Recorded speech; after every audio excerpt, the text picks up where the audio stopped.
Hello and welcome to Bowl of Ideas, the podcast discussing all things poetry.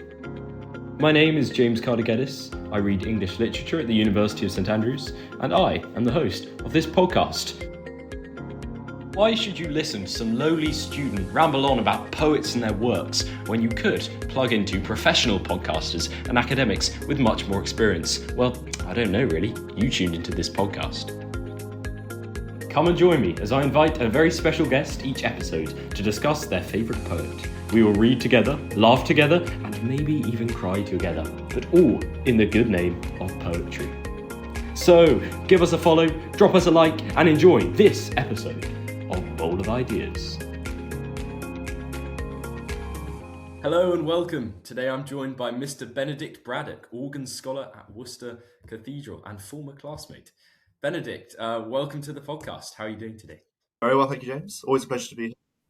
Yes, well, thank you. We look forward to hearing from you in a second. But first, can we have 3 fun facts about yourself? They can be anything from, you have 6 toes on 1 foot to you write your own poetry. Up to you. Well, I do write my own poetry, but that's not very interesting, I'm afraid. I've appeared on the television playing the tuba. What else have I done? I've translated Russian verse to some acclaim. And what else? Oh, yes. I'm probably the last person to take classical Greek A-level in the county of Rutland. These are great and not at all esoteric. Amazing. Thank you for those facts. I think it gives a good insight into your character. So we'll move on now to the American poet that we'll be looking at today, and revolutionary, I think it's fair to say. He was born in 1885. He died in 1972. And he kickstarted the Modernist movement with a capital M, and Imagism with a capital I, which was all about being precise and economic in one's use of language. So today we'll try and do just that in this episode. But no, back to this poet. He was active in Italy during the regime of Mussolini, and was subsequently imprisoned in America for 13 years thereafter. So who am I talking about? This is Ezra Pound, surely. This is Ezra Pound, exactly. One of the most influential poets of his time, of the 20th century. So can you tell us, Benedict, what was Pound writing about? What was he concerned with, his themes? There's myth and history, but what's myth and history for? Well, it's about making it new. It's about the microcosm. It's about the macrocosm. It's about cultural decay. It's about exile. It's about the alienation of the artist in the 20th century. It's about all those things. It's about canonicity, editorship, bringing about some kind of hilarity to modern life, as well as all the dark sides of 20th century ideology. Lovely. Wow, that was very bite-sized and succinct, and will be a very helpful foundation for the rest of the episode for Pound's themes. So I hope you caught those if you're listening, and we will definitely come back to those when we in due course. But now I feel like we should go straight into the first poem that we're going to read. Could you please take us away?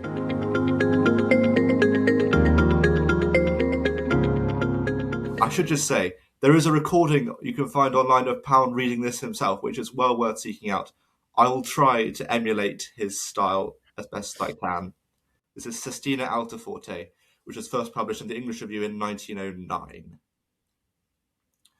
Loquitur, on Bertrand de Born, Dante Alighieri put this man in hell, for that he was a stirrer-up of strife.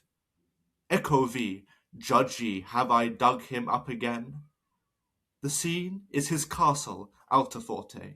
Papiol is his jongler. The leopard, the device of Richard Coeur de Lion. Damn it all! All this our south stinks peace. You horse and dog, Papiol, come, let's to music. I have no life, save when the swords clash.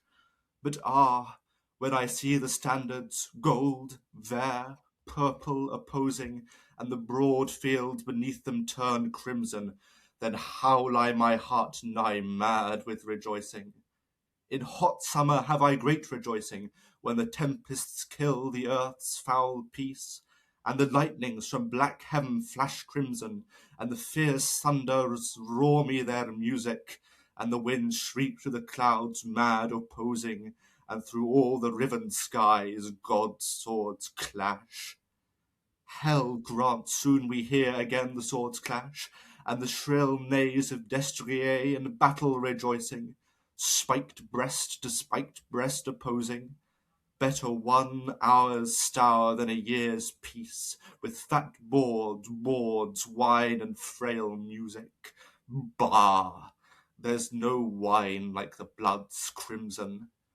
And I love to see the sun rise blood crimson, and I watch his spears through the dark clash, and it fills all my heart with rejoicing, and pries wide my mouth with fast music, when I see him so scorn and defy peace, his lone might gainst all darkness opposing. The man who fears war, and squats opposing my words for stour hath no blood of crimson, but is fit only to rot in womanish peace. Far from where's worth won and the swords clash, for the death of such sluts I go rejoicing.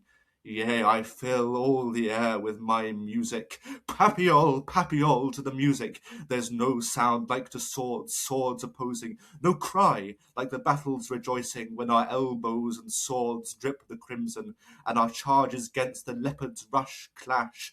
May God damn forever all who cry peace, and let the music of the swords make them crimson. Hell grant soon we hear again the swords clash. Hell blot black for always the thought peace.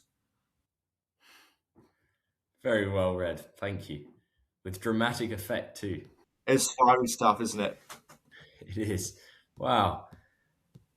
Don't quite know where to start with that one. Can you give us some initial thoughts about this poem? Bit of a broad question, I know. I think the first thing to say is that it is first and foremost a translation. Pound throughout his career was interested in translation and the opportunities translation offered to poets in the 20th century. Pound's a modernist. He's concerned with fragmentation, with the new sense of decay he felt and other poets felt in that time, and moreover, how poetry and art might be put to the service of remedying that. He saw poetry as a means of reclaiming some kind of lost grandeur of civilization, and that through translation, through bringing forward, making new, as his famous rallying cry for the modernist movement went, bringing forward dead voices into a lively and exciting and vitalizing present. Who is this a translation of? This is a translation of a French troubadour, a travelling courtly poet from Provence from the 13th century called Bertrand de Born. And he begins the poem with this little epigraph in which he talks about how Bertrand de Born has been memorialized by Dante in the Inferno for being a stirrer up of strife. The poem itself is a fairly free translation of a poem by Bertrand de Born, which is quite hard to find, but it's interesting because it's in a form called the sestina, Yes. which means that you have 6 stanzas, and the last line of the last word of each line in each stanza has the same word, which go round and round in different orders as the stanzas proceed. So we have peace, we have music, we have clash, we have opposing, we have crimson, we have rejoicing. And as you may have heard, those words come round and round again in different orders to create this kind of incantatory, edgying, sort of relentless, muscular feel to the poetry. And that's also added to by Pound's interest in the sheer force and power of language. Words like whoreson and howl, shrill neighs, stour, quite archaic words like destrier and stour, which Pound uses to try and recreate this sense of medieval warlike chivalry. Yes. And it ends with this envoy, 3-line envoy, in which those 6 words appear in a slightly closer formation. Pound was very given to being quite dramatic in his reading. He was very much not only trying to write poetry, but create a new sense of what a poet could be. a kind of larger than life figure. And there are some wonderful anecdotes which people have passed down in letters or in an oral tradition about what it was like to hear Pound read his own poetry in Mhm. London in the 1900s, 1910s. There's a particularly memorable anecdote about Pound meeting the sculptor Henri Gaudier Brejka, who he admired for Brejka's sort of muscular, hieratic, priestly sort of sculpting style, which Pound thought was eminently serviceable for the same sort of things he was trying to do in poetry. And apparently, Pound let forth this great declamation, and Brejka thought that Pound had said the first line was "Damn it all this our South stinks piss," rather than peace. And apparently Pound was very gladdened by this hearing. I gather he was quite tempted to change it in the original. Um, It's very, very good. And there's something about poetry, right, which was initially a self-consciously oral art form, Absolutely. passed down through the spoken word tradition. I feel like there's a great sense of music and sound in this poem. Why does it matter so much? Well, Pound simply saw music as an essential facet of a successful civilization. That's part of it. In one of the cantos, Pound's greatest work is his cantos, which he wrote over the course of about 50 years. There are Mhm. 117 cantos in all. We'll hear the last of them in a little bit. But in the fourth of those cantos, at the very beginning, we have this image of the fallen city of Troy. And then Pound characteristically inserts these two one word quotations, one from the lyric Greek poet Pindar, the one from Catullus. Anaxaforminges aurunculea, hear me, Cadmus of golden prows. And that first word, Anaxaforminges, hymns that are lords of the lyre. Pound is gathering up a new city out of music, out of song, and so we find it both in that poem, Sistina Alta Forte, and throughout Pound's poetic career, a real belief that music had some kind of saving, redemptive quality, which he then not only put into practice in his poetry, but he also tried having a go at making music himself. He wrote two operas. Um, Mhm. Both of them are really, really awful works, I'm afraid to say. He had no idea about composing. He was a terrible musician. Um, but at least in his verbal music, he's Yeah. pretty strong. Yes, that's very, very good, very helpful. Thank you. Um, I just wonder with a poem like this, um, do we get an insight into Pound's future character as a poet, as a kind of self-fashioned poet by the 1930s? Because this was written 1909, right? This is an earlier one. That's right. I guess it sort of looks both ways. In this poem, we sort of see the craggy Idahoan frontiersman. You know, he was Mm. born in Idaho. It's not a very pleasant place to be born, I gather. It's very Mm. cold, it's very rugged, it's a hard life. But here he is. He's left America. He's left America in 1908 for Europe. And here he is trying to become a poet. This is what Pound is doing in this poem. He's trying to become a poet.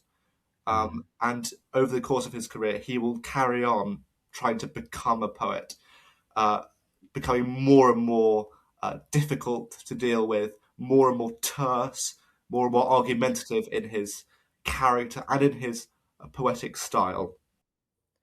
And how can we link this? Sorry. Just I'm wondering how can we link this to his political disasters? Because Well, this is the thing.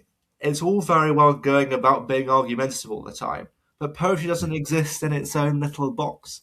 Poetry, as we saw in the 20th century, is deeply entangled with the world, and these modernists have blood on their hands yeah, because Pound saw Mussolini's fascist regime in Italy as the kind of political version of what he was trying to do with poetry. He thought yes, Mussolini was doing what he was trying to do, lifting a new civilization out of uh, out of the ashes of of Europe after the First World War.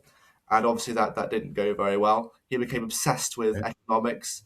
He became a vicious anti-Semite, and he was quite rightly imprisoned for treason in America for 13 years, as you said. yes, Although towards the end, there's a bit of a debate. Towards the end, he may have realised that he was wrong-headed in this. Do you think Percy Shelley's kind of quotation about poets, which is that they are the unacknowledged legislators of the world, applies to Pound and his friends? He certainly wanted it to apply to himself. Yes. He craved publicity. He wanted to be an acknowledged legislator of the world. He met Mussolini in Rome on the day Hitler became Chancellor of Germany.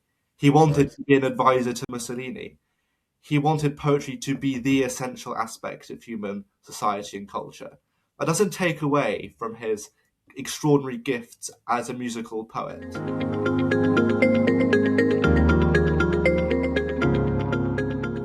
Lovely. I think it's time we should move on to our next of Pound's poems. So, Benedict, please take us away with Canto 117. So this is Pound in 1969, 60 years after the first poem.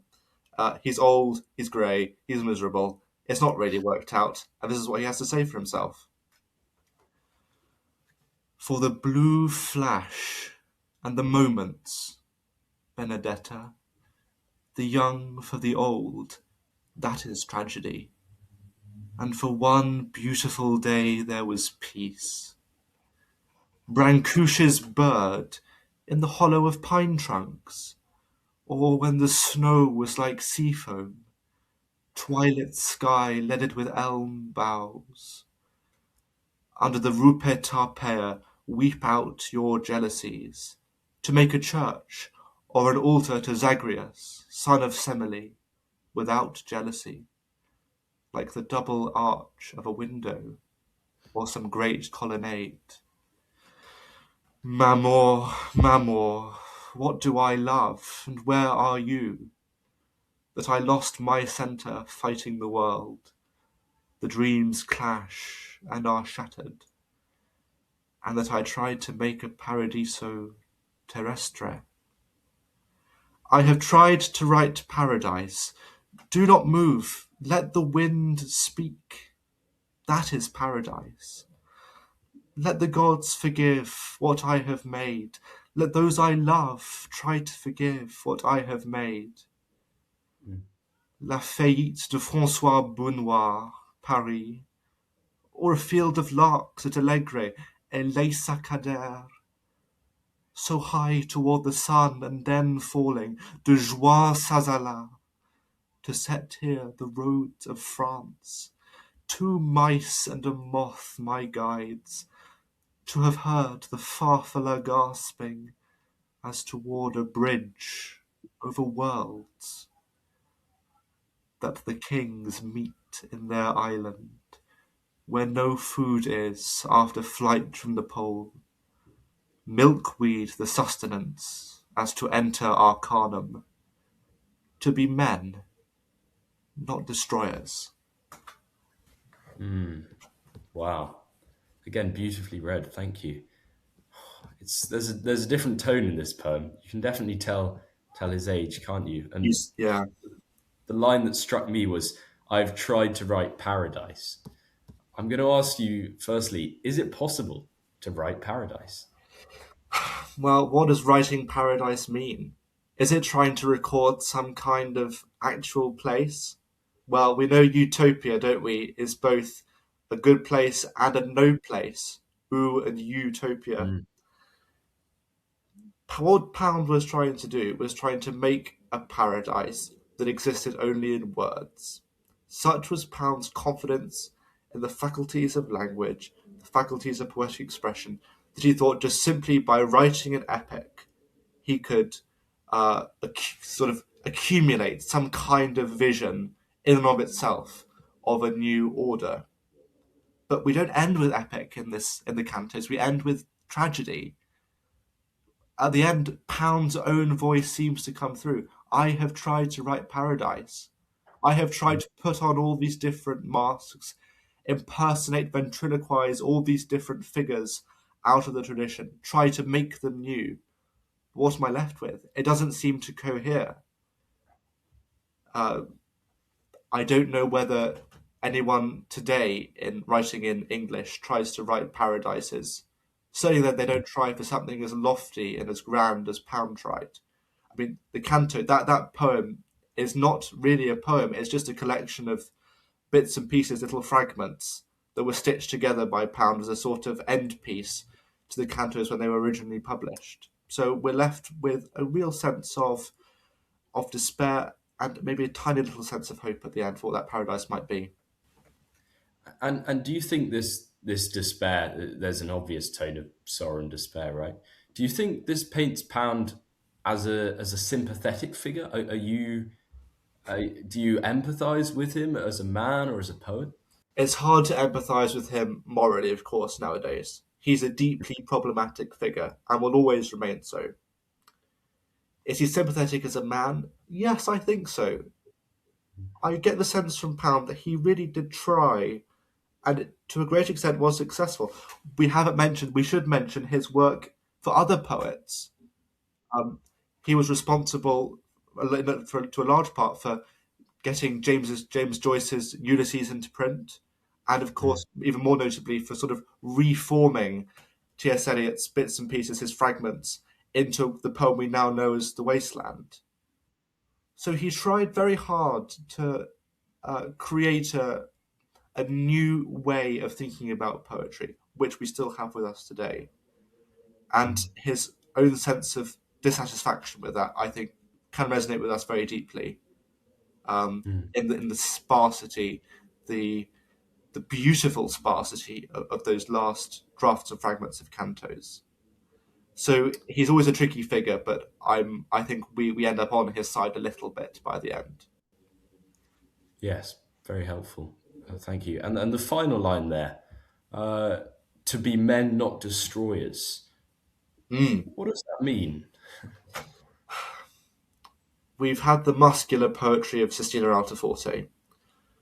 Pound is thinking of, and that is a man who is a destroyer, isn't it? It's a troubadour going into battle and taking Mm. sheer linguistic poetic joy in describing what it means to ride into battle and go about killing people and then making it into a lovely aesthetic object. So it seems that that dichotomy rings rather false in our ears.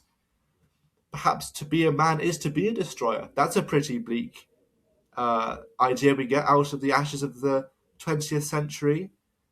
Uh, the way ideology, which seemed to offer so many new possibilities after the First World War, after the Second World War, seemed to have led us into really quite a dark and terrible place.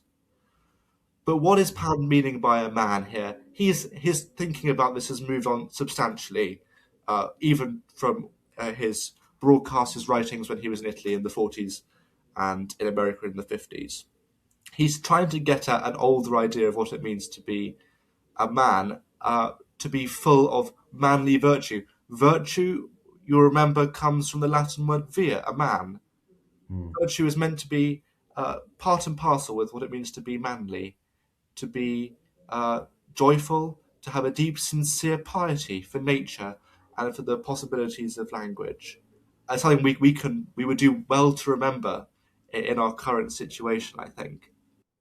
And was Pound virtuous? Did he recognize his own moral failures or merely his artistic failures? He seems to, but only at the very last. There's an interesting anecdote which has been well publicised in writings about Pound's life of Pound in 1967 in Italy. He's he must be in his 70s or 80s by that point, Mm. and he happens to meet Allen Ginsberg, the famous American beat poet, Jewish, revolutionary like Pound was, but writing very much in a new, more demotic idiom. And Ginsberg says to Pound, "Well, why did you go down this path? You were our hope. You gave us so many new ideas about what poetry could be like. Why did you become such a vicious, horrible person in the 30s and 40s?" And Pound possibly said that he had been completely wrong-headed. It had all been double talk, he said. Mm. Do we really think that that's what Pound thought sincerely? It's hard to say. He was a difficult man to know, maybe an impossible man to know truly. So I think the question is very much an open-ended one for us now, thinking about Pound's life in the context of his works and vice versa. Yes. Do you ever feel fanatical? Well, my next question is, why do intelligent people become fanatics? Oh, that's a big question, James. A bit unfair, isn't it, this time of day? Why do intelligent people become fanatics? Well, intelligence can lead to intellectual vanity very quickly. It's a fine line you draw between being generous with an intellect, wanting to use it to make good in the world, but also being quite pleased with yourself, being arrogant, Mm. being vain, being obsessional about the things you're interested in. And obsessions can lead to you not seeing the wood for the trees or indeed the trees for the wood. Mm. Um, Obsessions in the right social, cultural milieu can lead to fanaticism, can lead to you going down a garden path, down a blind alley, down a cul-de-sac, without ever possibly finding your way out past the wheelie bins and the onto the highway. So it's hard, isn't it, to get out of the mind? That's the thing. It's being in the mind and remembering that there's a body and a world outside the mind always.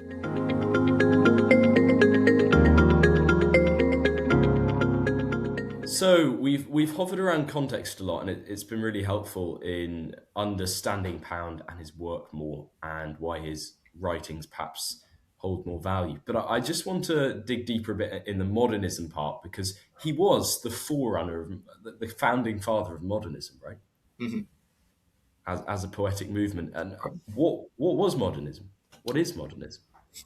So modernism arrives pretty much after the end of World War One, and it's principally, I think, a response to the fragmentation, the widespread fragmentation that that enormous war had brought about.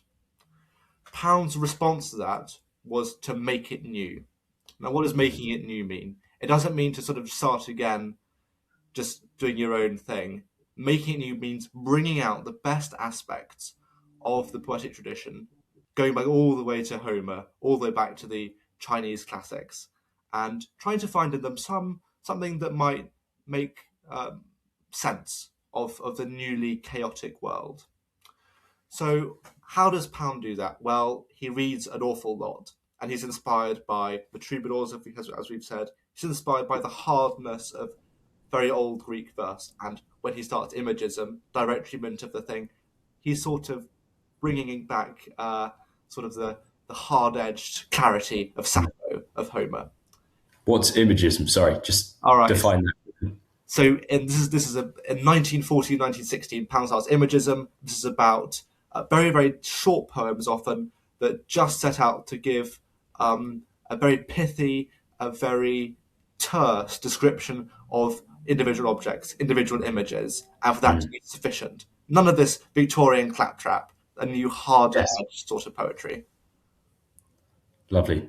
Thank you. That's a very helpful kind of outline of Pound's style, what he started. Do you want to add anything else of interest? Oh, you could go so far, couldn't you, with Pound? I would heartily recommend anyone who's interested. There are two books in particular you might be interested in reading.